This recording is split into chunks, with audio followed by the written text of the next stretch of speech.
everyone, here's Alex, host of A Travel. The first episode, we will start with Japan, the immovable and eternal country.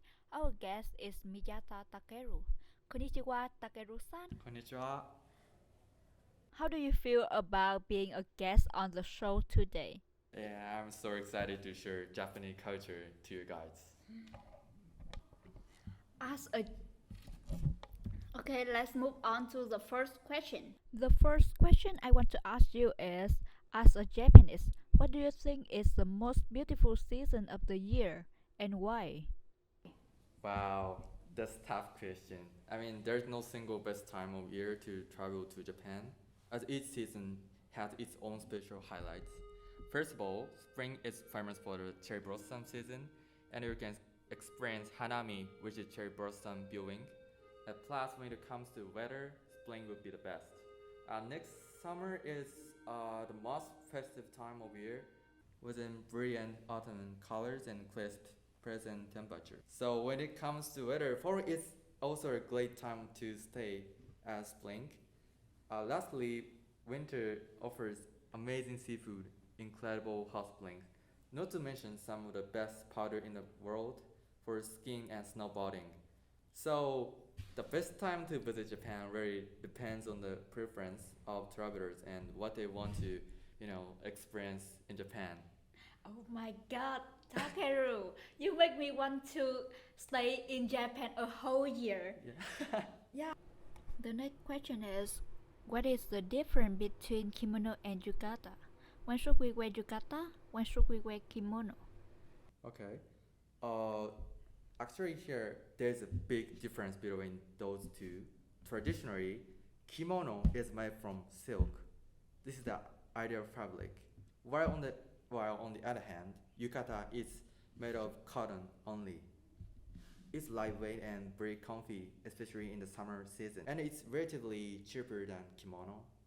Yukata are worn in ryokan or onsen to attend matsuri, which is a Japanese festival, such as fireworks, festivals for other summer activities, or just throwing around.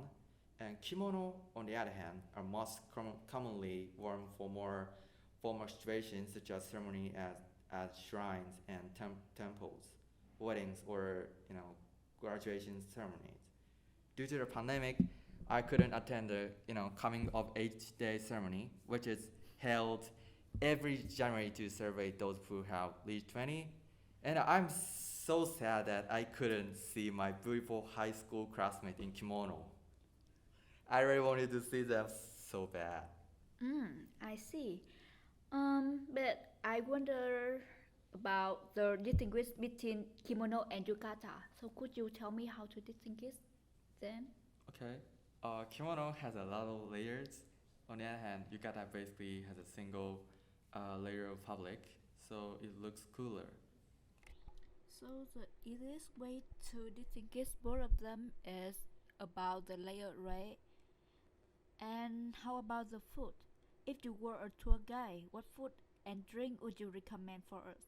Okay, I wouldn't say sushi. No worries, it's too cliche. It's my most favorite Japanese food though. For food, I would recommend eating basashi, which is raw horse. I'm sure you have heard that term, I'm so hungry I could eat a horse. But we actually do it. The, the meat usually comes with garlic or grated ginger on top and it's not chewy but tender and doesn't have any, gamey aftertaste like goat or lamb meat. And not only it's low horse eaten in Kumamoto, the south of Japan, where it is quite famous, but all across Japan, you can find restaurants serving it. You should try Alex. Then for drinks, I would say matcha. Matcha is a high-grade green tea ground into powdered form. The green tea powder is whisked into hot water instead of steeped to form a frothy drink. I'm not mature enough to enjoy matcha though. It's too bitter for me. But it's really worth trying it if you visit Japan. Oh, that sounds interesting. And Takeru, I see in Japan is famous with a lot of temple, right? Yeah. Hmm. So, could you tell me what should we do before and after praying while Okay. we visit a temple? Okay. There's a lot of steps and manners with respect into shrine and temple in Japan, but I try to introduce them for short time. First of all, please make sure to behave calmly and respectfully. And traditionally, you're not supposed to visit a shrine if you're sick, have an open wound, because these are considered causes of impurity.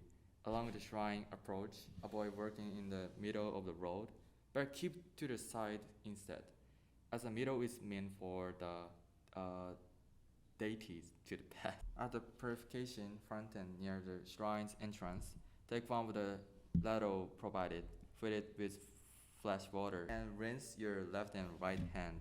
Then transfer some water into your cupped hand. Rinse your mouth and spit the water beside a fountain. You are not supposed to transfer the water directly from the ladle into your mouth or swallow the water. Do not return any water from the ladle into the fountain, but dispose of it next to the fountain. At the offering hole, throw a coin into the offering box, bow twice, and clap your hands twice, and fry for a few seconds, and once more. That's it. Please Google it. There's a mysterious and fascinating fact behind Japanese religion. Wow, it's so impressive. And thank you to coming today, Takeru. Sayonara, Takeru-san. Sayonara, Alex.